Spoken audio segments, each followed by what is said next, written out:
estudiado lo que es el clásico y el barroco, ¿verdad? Pero a veces si no tenemos las imágenes, si no vemos las diferencias entre lo que es lo clásico y lo barroco, y analizamos bien ese tema, nos es un poco difícil entender, ¿verdad?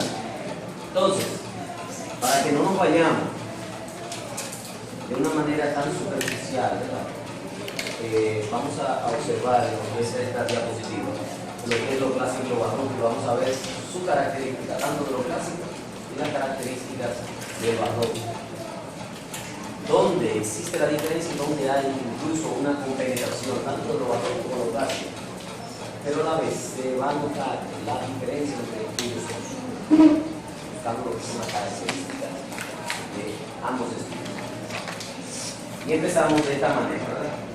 Clásico barroco en sus diferentes manifestaciones que son pintura, escultura y arquitectura. De eso vamos a tratar. Aquí tenemos lo que es el arte clásico. Dice, la etapa clásica por excelencia de la historia humana es aquella que se caracterizó por la racionalidad, la perfección, lo sublime, la delicadeza, la belleza y otras características que dieron vida a las culturas de la antigüedad para ser luego retomadas en el Renacimiento y la modernidad como representantes más importantes del clasicismo. El pensamiento clásico es entonces lo que representan los valores predominantes en esa antigüedad. El arte clásico son las producciones intelectuales de la antigüedad, como es arte griego, arte romano o la cultura greco-romana, que es el Renacimiento, que en el Renacimiento eran consideradas clásicas, dignas de admiración. De imitación, perdón. Fíjense, aquí hablamos de la racionalidad, hablamos de la perfección, la delicadeza, la belleza. ¿Dónde? ¿Qué quiere decir esto? En lo que es lo clásico, se va a la realidad de las cosas. Ve algo, observa su naturaleza, observa su entorno, y mediante esa observación busca una perfección. Busca ser exactamente como lo que él logra observar. Un árbol, un paisaje, quiere hacerlo lo más real posible. O sea,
ahora bien, con respecto a lo que son los colores en la época clásica, en lo que es la aplicación de colores, predominaba mucho lo que era el color, el brillo, se veía mucho lo que era el dibujo, se dibujaba mucho, buscaba una gran perfección en lo que veía alrededor, digamos. Originalidad, perfección, o sea que sí, y era totalmente también lo que es paisajista, ¿verdad? buscaba lo que son los paisajes para buscar esa realidad. O sea, tenía siempre que ver con lo que estaba a su alrededor. Buscaba ese equilibrio, esa perfección de lo que estaba haciendo. ¿Entienden esto, verdad?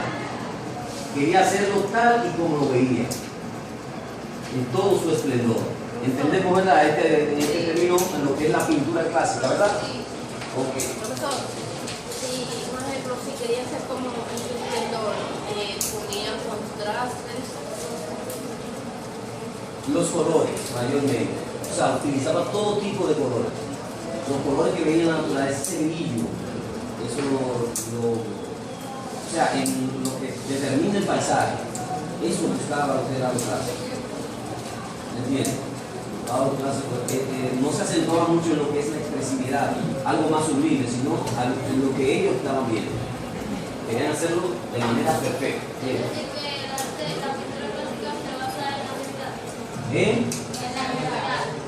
Se basaba mucho en lo que es la realidad, perfectamente, en lo que veía, quería hacerlo tal como el perfeccionamiento de la realidad. Vamos, ya. ¿Estamos bien claros en este aspecto, verdad? Sí. ¿Alguna duda?